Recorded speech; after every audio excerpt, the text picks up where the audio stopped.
Heart failure is the inability of the ventricles to pump enough blood to meet the metabolic needs of the body.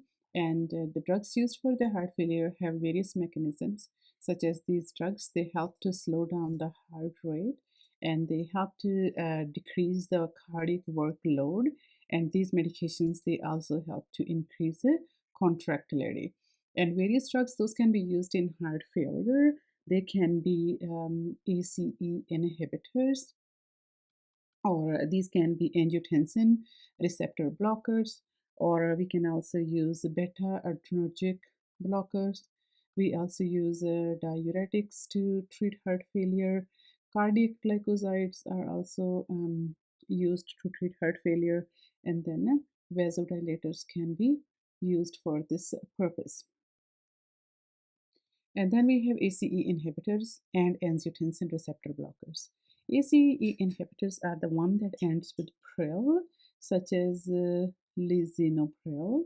It can be anapril. It can be fosinopril, or it can be captopril. And then angiotensin receptor blockers are the one those ends with sartan, such as candesartan, or it can be losartan,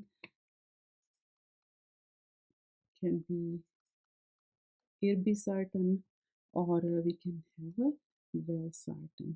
So these are the various kinds of ACE inhibitors or angiotensin receptor blockers. Those are used to treat heart failure. In nursing, to obtain the complete health history of the client, check the client for any allergies, and also obtain the baseline vitals, and obtain the baseline labs, CBC, electrolytes, renal function, and cardiac function. However, CBC should be repeated monthly when starting client on ACE inhibitors, because ACE inhibitors, they cause a neutropenia. So we should be monitoring CBC at least monthly for the first 6 months of initiating the therapy. And then instruct the client not to drive until the full effects of the medications are known.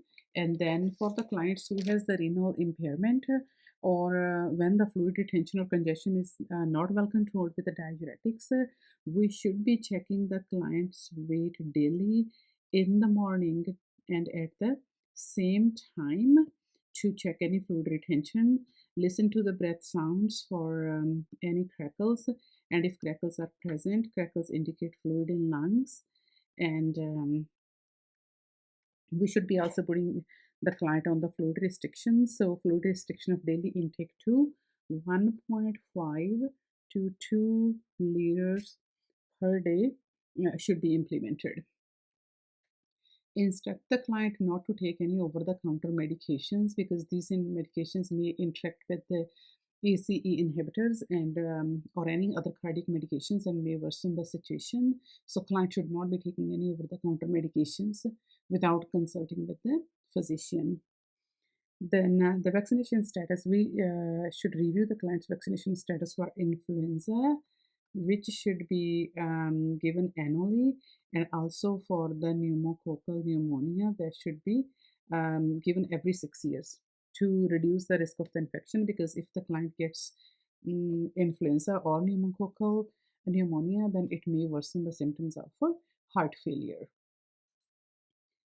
For the side effects, we should be advising the client that dizziness, headache, or low blood pressure are the common side effects of ACE inhibitors. So we should be telling the client to monitoring for these symptoms. And also, if the client is taking lisinopril and then also taking lithium, then lisinopril interacts with lithium and it causes the risk of lithium toxicity.